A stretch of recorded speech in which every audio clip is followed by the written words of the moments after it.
ప్రార్థన చేసుకుందాం. స్తోత్రం స్తోత్రం తండ్రి, నేను ఇప్పుడు వాక్యం చెప్పబోతుండగా మీ ఆత్మతో నన్ను నింపి వాక్యం విన్న ప్రతి బిడ్డ యొక్క హృదయంలోనూ నూరంతల ఫలం దయచేయమని ఈ చిన్న ప్రార్థన నజరేయుడైన యేసు నామములో అతి మిక్కిలి వినయపూర్వకంగా ప్రతిమలాడి వేడుకుంటున్నాను తండ్రి.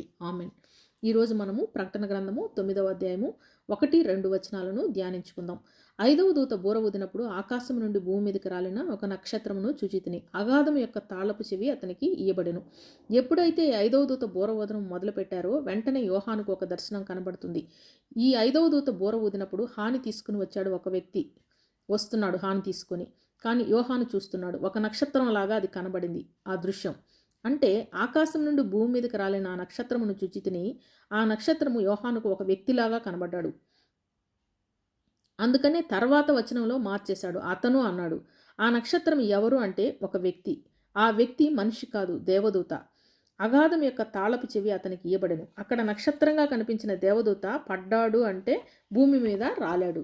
భూమి మీద పడ్డప్పుడు భూమి మీద మనుషులు అందరూ ఉన్నారు. అయితే భూమి లోపల అగాధం ఉన్నది. అగాధం యొక్క తాళపు చెవి అతనికి ఇయ్యబడెను. అంటే రావడం తను ఒక తాళం పట్టుకుని వచ్చాడు. తాళపు చెవి ఉంది అంటే అర్థం ఏదో ఒక ప్రదేశానికి తాళం వేయబడి ఉంది. కాబట్టి తాళపు చెవి ఈ దూత చేతిలో ఉన్నది.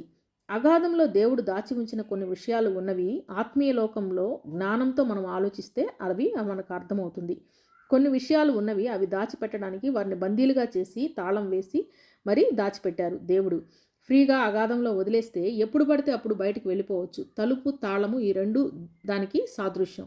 అందులో నుంచి బయటికి రాకుండా బంధించడం. ఈ అగాధంలో ఉన్న కొన్ని ఎలిమెంట్స్ని అక్కడ నుండి బయటికి రావడానికి వీలు లేకుండా ఒక ప్రదేశంలో తాళం వేయబడి ఆ తాళపు చెవి దేవుని దగ్గర ఉండగా అది ఒక దూత చేతికి ఇవ్వబడింది. ఆ దూత భూమి మీదకి వచ్చాడు. అగాధంలోకి వెళ్ళి తాళపు చెవితో ఆ తాళం తెరవాలి. ఎప్పుడైతే ఆ తాళం తెరిచాడో అగాధంలో నుండి ఒక పెద్ద కొలిమిలో నుండి లేచినటువంటి పొగ వంటి పొగ అగాధంలో నుండి లేచెను. అగాధం ఓపెన్ చేసిన వెంటనే ఆ పొగ ఎంత దట్టంగా ఉందంటే అగాధంలోని పొగ చేత సూర్యుని వాయుమండలము చీకటి కమ్మెను. అంటే ఆ పొగ మొత్తం ఆకాశమును కమ్మేసింది, సూర్యుని కమ్మేసింది. ఆకాశం అంతా కూడా చీకటి అయిపోయింది. ఆ పొగలో నుండి మిడతలు భూమి మీదకి వచ్చాయి. ఆ తర్వాత వచనంలో మనం నెక్స్ట్ ధ్యానించుకుందాం. దేవుడి చిన్న వాక్యాన్ని మన వినికిలో దీవించునుగాక. ఆమెన్.